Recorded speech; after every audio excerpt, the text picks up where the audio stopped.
Hello, Captain De Conti. Hey, Constable Zelna. You're back on your feet again. Glad to see it.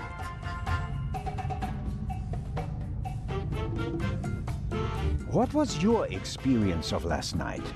Oh, terrible. Dinner was fantastic. Everyone was excited about having a pleasant drink under the stars. And then this. You were in the saloon all night long.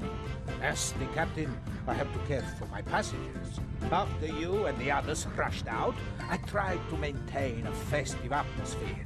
But when the alarm it goes off, I lose the battle.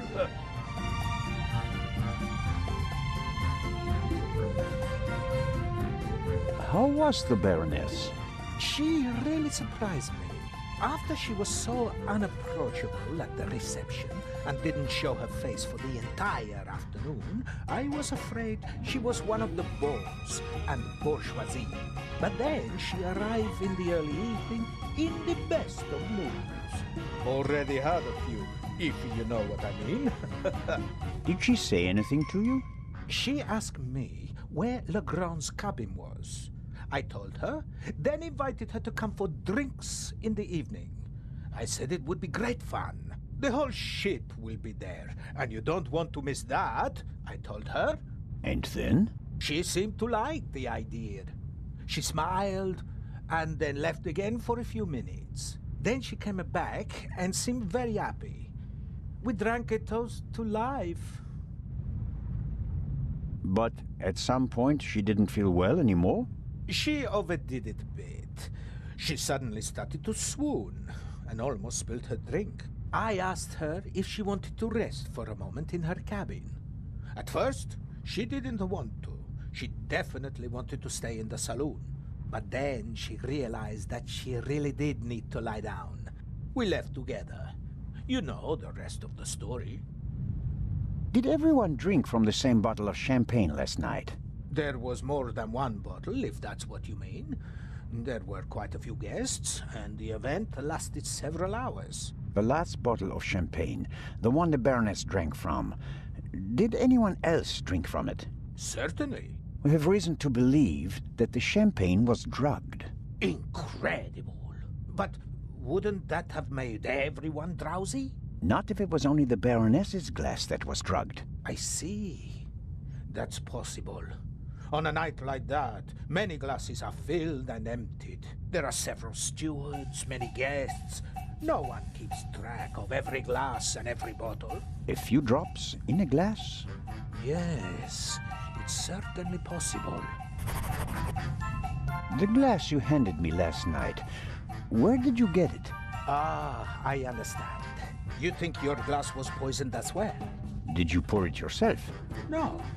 I saw that you weren't doing so well and wanted to rescue the situation.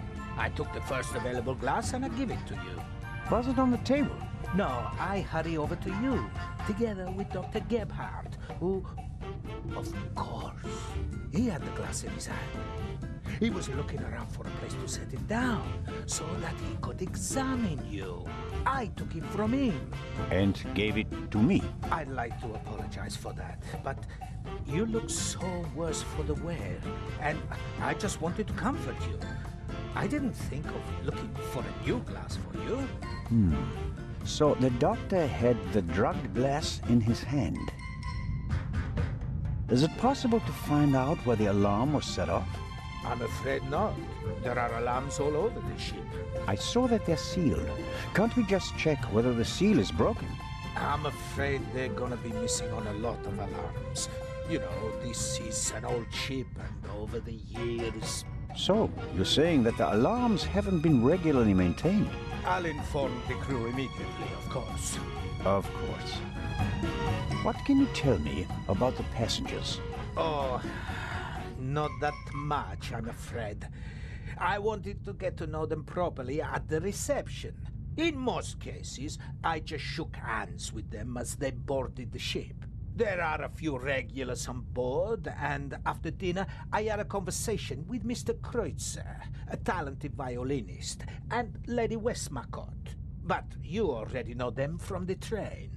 It seems like there aren't that many passengers on board.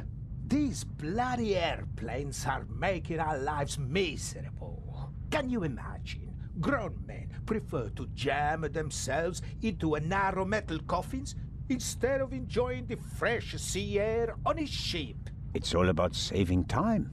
It shouldn't be about how much time it takes to get from A to B, but about how you spend that time.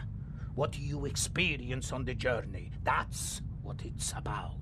I'll get back to my investigations now. Ciao, Constable.